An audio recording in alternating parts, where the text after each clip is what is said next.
Okay, we're down to our last two presentations for the symposium. And the first of those is by Mr. Tevita Seruilumi, who is an advisor on family and sexual violence and gender equality, disability and social inclusion with the Justice Services and Stability for Development Program, otherwise known as JSS4D in Papua New Guinea. And he'll be speaking about Perpetrator Men's Behaviour Change Program. Once Tevita's finished, I'll be giving a short presentation on the research that we did on family protection orders in Papua New Guinea. But over to you, Tevita, first. Thank you, Judy. Can you all hear me? Yeah, we can, Tevita. Just at the start, I just want to thank SPC, especially Neomaya and the team for this opportunity. Also, thank you, Judy and the team at ANU for allowing me to share a few thoughts on this. And thank you to all the presenters who have presented before and shared about the amazing work that they're doing in their respective organizations and for their country. Just before going into talking about the Perpetrator program, I just a few things that Perpetrator programs is by no means is a substitute for awareness programs with men and boys in the community, all the work around male advocacy that is still absolutely necessary. Also in terms of funding opportunities, I know this is a limited space, and for Perpetrator programs, in no way should they be taking funding away from women's core services such as shelters, crisis services. This is only where funding is available in addition to support to women's services, as that is still what is critically necessary for victim survivors in the Pacific. And when I'm talking about Perpetrator program on this, I'm only referring to domestic violence. Thank you. Next slide. So just on the session overview of just 4 things I'll be talking about, but basically this is straight from the program design document that I put together in 2016. Just in some context in relation to the work, I've designed it in addition to some of the work experience and the training that I have received from the Pacific, especially from the Fiji Women's Crisis Center, from UN Women at SPC, and then now just building on from my work with the law and justice sector, with the police, with the judiciary and the courts. Also, I've been very privileged to have the opportunity to develop procedures and responses and training material for the judiciary and the police. So I've been able to really incorporate some of those really strong justice responses within the program in itself. And for those of you, I know there's women's groups listening and strong feminists. By no means this Perpetrator program is a softly approach on men. That is not the case. As Judy had introduced myself earlier, I work very closely with the police here around investigations and prosecutions. So a big part of my role here is working with the police and the prosecutions to hold perpetrators accountable and to ensure that there's increased investigations and convictions. So this Perpetrator program is not designed to replace the workings of the justice system, but unfortunately, in also doing this work, you also realize and research, and I know all the women's groups know this, that majority of the women, they return to the offenders or to their families or to the violent situation. Next slide. Just in terms of just some rationale around why Perpetrator programs are important in the Pacific is our prevalence rates of intimate partner violence is higher than the global ratio of 1:3. Ours is 2 out of 3. You can change those statistics to interpret them that it is highly likely that 2 out of 3 men would also be perpetrators of domestic violence. In fact, research in some countries in the Pacific, in Melanesia in particular, Bougainville, have shown that 2 out of 3 men highly likely to have either perpetrated domestic violence or sexual violence in their lifetime. In terms of where does a Perpetrator program sit in relation to primary, secondary, and tertiary prevention, it'll be sitting around the tertiary response. Definitely, this is not a prevention program. This is probably best seated within a tertiary response where violence has already happened and where we're trying to stop further violence or to stop the situation from escalating. In relation to the program as well, this is a strategy to change behavior, and although it is working with men, the priority is still focused around making homes safer for women. And later on, I'll just talk about how women's voices and experiences and women's groups are so critical in terms of the program design. The other reason as well that perpetrator programs are looking more like a necessity in the region is just by looking at the sentences. The sentences for domestic violence offenders with relation to sexual offenses are quite low.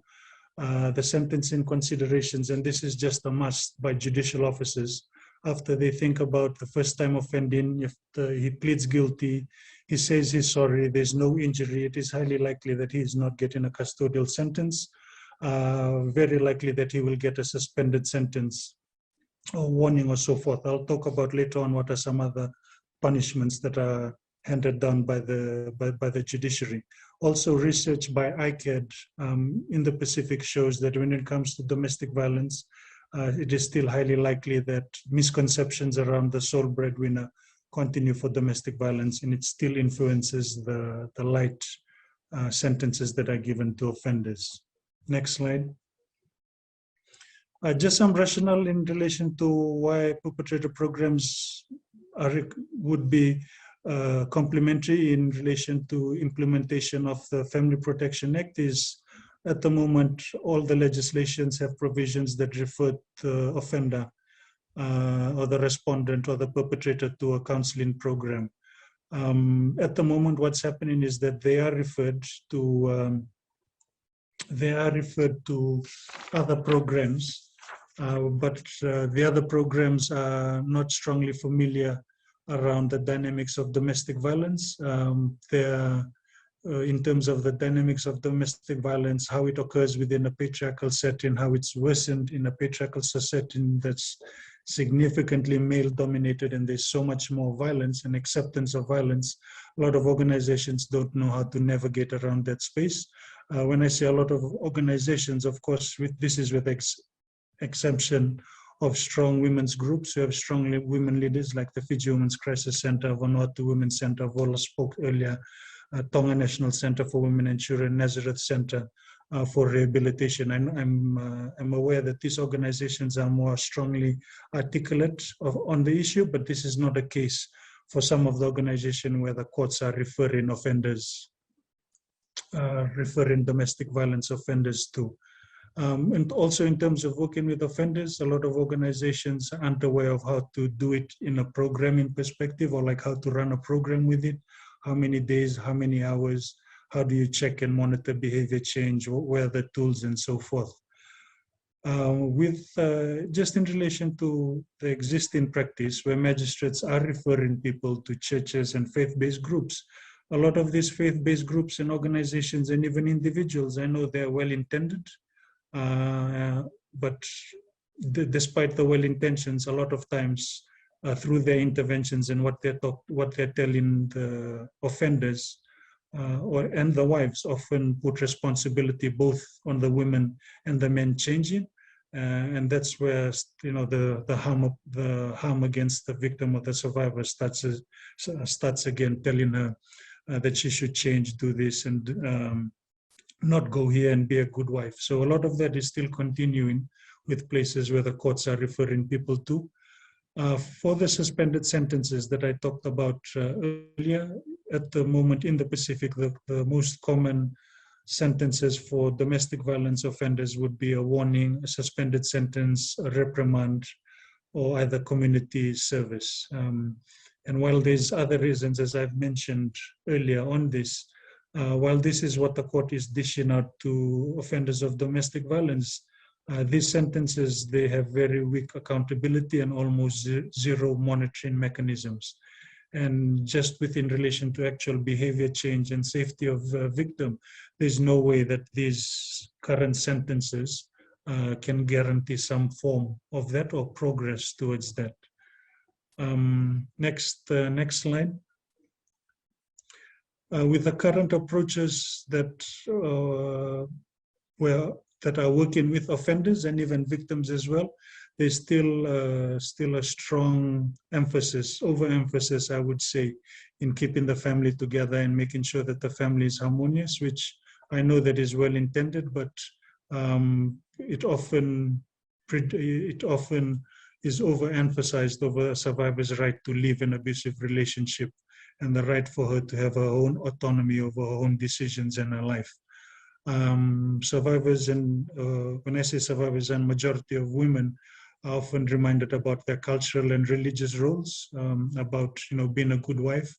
It's not just religion, but it's also culture. Culture is often used to keep women back. For example, bride price and head of the family and all of these other factors. One of the current people who are working with men in this space as well around the Pacific, there's often a disconnect between women's safety and holding perpetrators accountable. So organizations or individuals say, "Oh, we want to increase women's safety," but women's safety cannot exist in isolation from holding offenders accountable, and often a lot of organizations are not able to make that connection. As I mentioned earlier, there's still a lot of responsibility put on the survivor to change, and I know all the women in this forum are well aware that the sole responsibility of change is on the men and should not be on the women. And lastly, at the moment, a lot of people are trying to just address the violence, or stop the beating, the choking, the slapping, which is good. I understand that, but there is less linkages to addressing gender inequality within the relationship. So that's another big gap as well. Now those are just some of the current context of how offenders have been dealt with by the courts and some issues. I'll now go into the specific context of developing the actual perpetrator program. So just thinking about the socioeconomic status of people, including survivors, in particular women, it's very hard for women to live abusive relationships. Makes it more hard if she doesn't have a job, if she's in her community. And some of you have already mentioned, even for women who have jobs and who have some access to other types of protection and services, they still return to their partners. Another rationale for having a perpetrator program is that there's limited support services for women, which means that women will obviously have no choice but to return to their husbands. So this is something that can just complement existing services for women. Now I've got an asterisk there because there are some Pacific countries, with example of, I've mentioned Fiji, Vanuatu, Tonga, they would have support services for women which are quite strong, feminist-based, a very strong articulation and understanding of the issue. So for those women's services, while they can also address some issues in working with men, and they have programs working with men, unfortunately we can't say this for right across the Pacific region. In relation to the Pacific context as well, as I've mentioned earlier, because of the socioeconomic status of women, but also like the context of the Pacific. A lot of our Pacific areas, I think with the exception of one country in northern Pacific, is majority of the population still sits in the rural areas. And in all those areas, it just makes it much more difficult for women to live. So knowing that women will go back into these relationships, just, that's an opportunity for perpetrator program to really, just understand that that's a reality. And because that's a reality, how we can make that situation safer for women when you're designing the program. Just in relation to, and the Pacific as well has got a strong platform in working with men, understanding how to engage men. So that's one of the benefits as well that I had, that men in the Pacific have if we're to engage in this area. Just some things to be clear between is around counseling and mediation. Through the perpetrator program, it is not a mediation program, nor is it a counseling program. I know that's the word that is used legislatively, but that's not the approach that the perpetrator re-education program is taking. With respect to counseling, counseling is about empowering victims and survivors, whereas in the approach for perpetrator program, I believe should be a re-education program. So because you're not trying to empower men, you're trying to get men to relook at their attitude and behavior. And actually, you're really wanting men at the end of the day, not only to accept responsibility for what they've done, but also to give up power and privilege. So that's why we're shifting more towards the re-education rather than counseling approach. And just in the Pacific as well, I've mentioned that the expertise is here in the region, and with relation to strong women's groups, myself, other men in the region, we're well placed to design something that can work for the Pacific, which also aligns to best practice, global standards, and do no harm approaches. Next slide.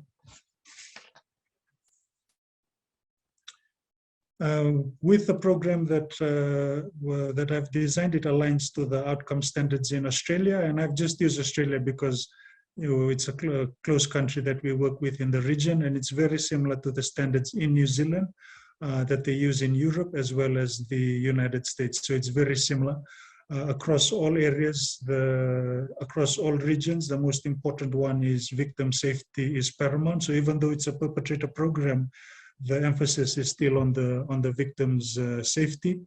Any program, and in particular the program that I've designed, it has to understand all the different types of domestic violence and violence against women in terms of physical, sexual, coercive control, manipulation tactics, intimidating tactics, psychological abuse, and all of that.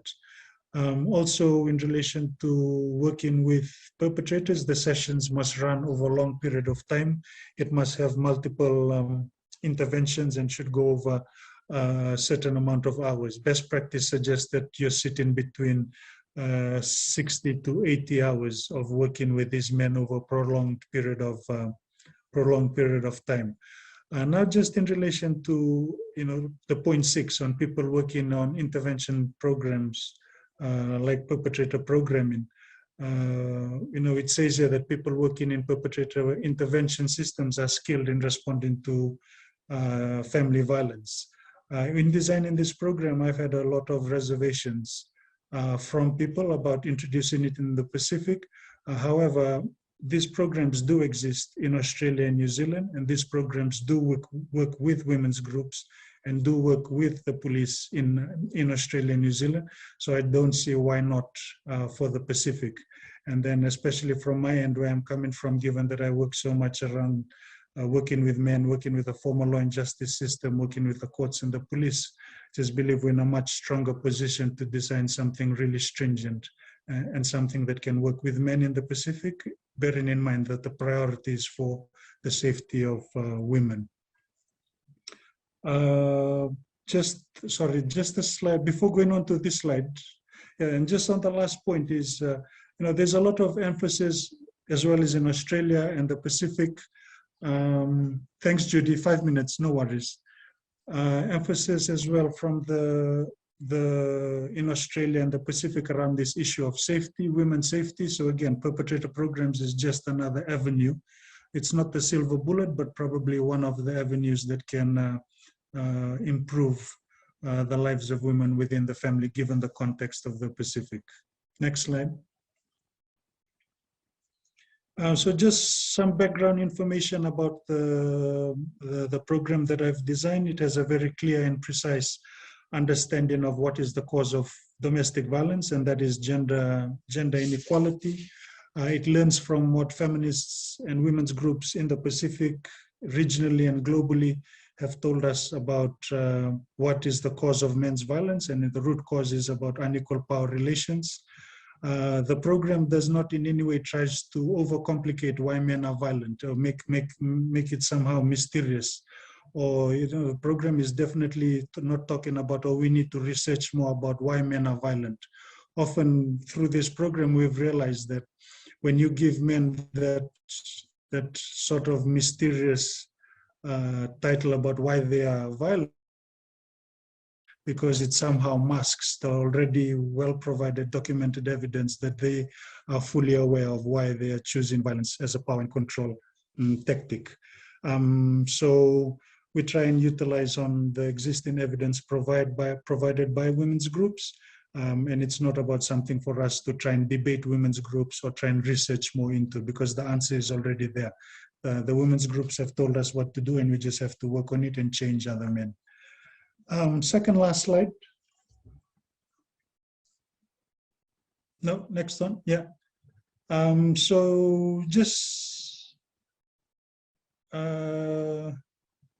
sorry, this is the second last slide. Just for the focus of the program, as I had mentioned, the emphasis is only on men to change, not the woman. There's a big component of the program that I didn't talk about in the previous slide, but I'll just talk about it now, is that the program utilizes and relies on the strength of strong women's groups who support victims to validate and monitor behavior change. So the behavior change in the program is not coming from the men themselves. Yes, we can test their attitude and they will say that they are changing, but the real validation and the real monitoring is coming from the women's groups, and they are representing the women's voices. So changes are validated from them. Just to be clear again that this program is not a male advocacy program. These men, they won't appear in the newspaper. They're not going to be told that they're going to change other people in their community. The focus is on them changing themselves and to be better to their wives and be a good person in their family. Also to be careful around Perpetrator program, when it's working through the formal justice system, you will have access to personal information of both the survivor and the offender. So there's some sensitivities and strict guidelines required around that. But when it comes to women's safety, that is still paramount. If a woman's safety is at immediate risk, that should be addressed immediately. And also I had mentioned earlier about the failure to connect gender equality to ending violence against women. So the program addresses also gender equality within the family. So it tells men to do more work at home, look after the children, give up privileges, and share decision making. Yeah. So that's just a very brief background and context into the program. The expertise is definitely available in the Pacific to make it work. But I just want to also, be very clear that working with perpetrators is very hard. It's very difficult. It's a high risk, but it can be done with the right technical expertise. Thank you, everyone, and thank you, SPC and ANU. Thank you so much, Tevita. I really like the way you went through the rationale so carefully, the different ways that we need to be thinking about whether these kind of programs should be developed, and then very importantly, the kinds of principles and practices that should underpin any such program. So thank you very much. If anyone has any questions, can you please put them in the chat, and Tevita, you'd be happy to answer them, I assume.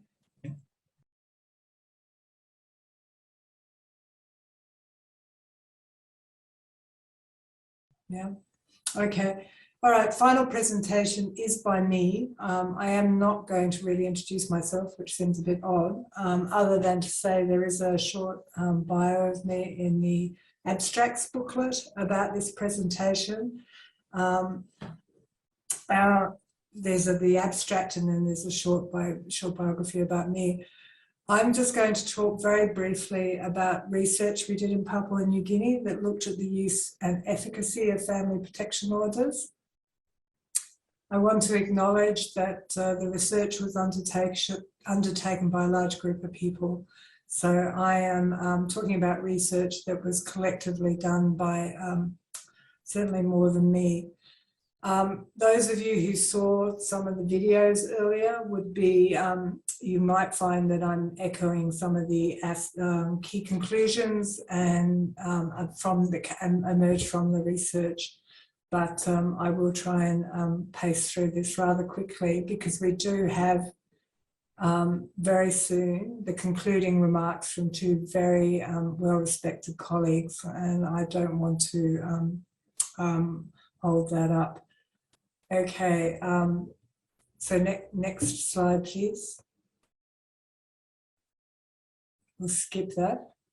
Next slide, please.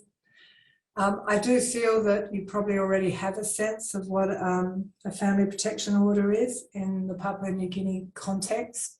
There are no police safety notices under the legislation. There is two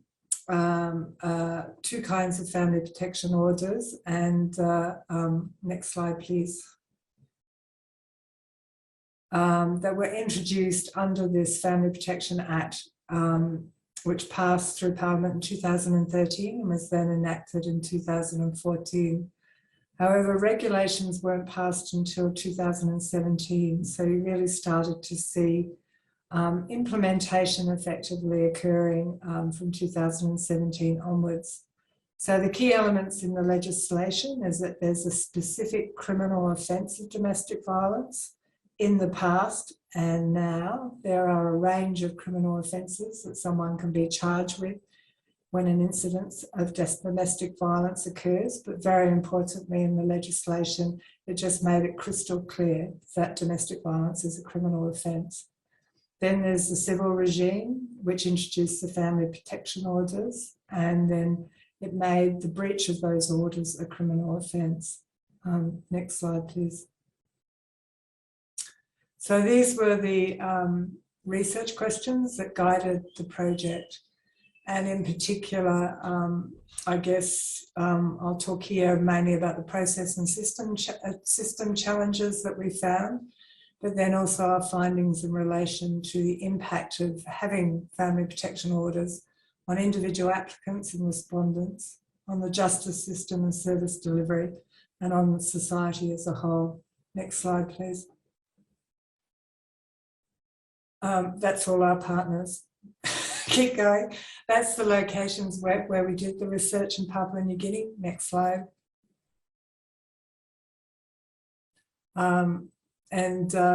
As you can see from this slide, we did the project from the middle of 2019 towards the end of 2020. And the key parts of the research were interviews with 118 survivors who had applied for a protection order, an interim protection order. We did multiple interviews with stakeholders. We did a survey of young adults in the 2 urban centres of Papua New Guinea. We extracted what we could in terms of the data from the records held by the police, by the court, and by specialist services that support survivors. And we also sat in and observed court processes as well. Next slide, please. So what we found is there is an increasing awareness of interim protection orders, especially among young, urban and more educated adults. But there is often limited understanding of the actual process and of those longer term protection orders and who can apply for them. Family and friends and police are the most likely to advise people, including victims. Practical help is usually from police or from specialist family and sexual violence services, if there is one available locally. And help is often needed with forms, as many applicants cannot read or write English well or at all. This is an issue that came up earlier in the symposium. Next slide, please. So in terms of the trends and patterns, the available evidence suggests that the number of interim protection orders, which last up to 30 days and can be extended for another 30 days, increased quite a lot from 2017, but have now stabilised. And of course, the pandemic has had an effect in the last nearly 2 years. But what we also found is considerable variation across the provinces of Papua New Guinea. So each province has a district court in the capital of that province, and in 6 provinces, they were issuing over 100 interim protection orders in 2018. We found very few interim protection orders were being issued in most of the highland provinces, and there were not many protection orders, those longer term protection orders which can be up to 2 years, were being issued anywhere except in locations where one of the crucial family and sexual violence specialist services operate, Family PNG, which has quite a long history really now of providing legal advice to survivors and helping them with applications and taking a case management approach with clients. So we found that 9 out of 10 of the interim protection order applicants are women, and they usually do have children, and the respondents is typically a male spouse. The majority of IPO applicants had family support and financial means to live on their own, albeit that financial means is precarious. The most common actions by the respondent at the time of receiving an order was to comply, though the second most common reaction was threatening or furious behaviour. Next slide, please. So from a justice system perspective, and again, some of these have already been referenced in other presentations, there's a lack of or intermittent access to basic resources such as printers, ink, vehicles. The formal legal system relies on written records. There's limited skills and limited gender sensitivity amongst staff. And there's insufficient numbers and rates of absenteeism of crucial personnel. So in an earlier presentations, the significance of there having a dedicated clerk of the court working on IPOs. That is the case in Papua New Guinea, but if that IPO clerk is away, that might mean that nothing is done for weeks on end. Okay, next slide, please. So the specific issues that we found with family protection orders is that applicants are often confused about the process. The terminologies can be very unhelpful, that the courts may not be a safe place for victims. The process is too slow to get an interim protection order. They are meant to provide immediate or very quick protection for victims, and the average was 14.8 days that it took before an IPO was issued. The police are not always assisting with service of summons and orders or responding to reports of breaches. Again, very variable in terms of how police responded. And the costs associated with multiple court appearances, especially if an applicant has to travel into an urban centre. Okay, next slide. I'm just keeping an eye on my own time here, doing my own timekeeping. So importantly, we felt was the fact that 81% of the applicants that we interviewed, and we followed up with them over time from when they first applied and then followed them up over time. At least some of them we managed to do that, but 81% of them actually did feel safer as a result of having an interim protection order. They felt empowered and there was improved mental well-being. And what they identified as helping them was the local specialist family and sexual violence service. So Voice for Change would be an example, who you heard from earlier, Family PNG in Bougainville. It was Nazareth Centre for Rehabilitation. Having family support, somewhere to live, police action, and the respondent appearing before a district court magistrate. However, they were cautious about the feelings of safety being sustained over the longer term. And in a minority of cases, the respondents did not stop the abuse or violence. However, for the majority, the respondents did comply, 70%. Interestingly, most breaches that were reported by our interviewees were threats by phone or text. That breached one of the conditions of the order, but only a few reported these breaches to the police or the court, and we felt that quite a few of the women did not see these as breaches. Okay. The impact on the justice system and society is the extra workload created for the district courts. The village courts, which have the power to issue interim protection orders, but not the longer term protection orders, And this is the way Papua New Guinea in the legislation was trying to address access to these orders in rural areas, because the village courts are dispersed across Papua New Guinea in urban and rural locations. But very few were actually being issued by the village courts that we could find.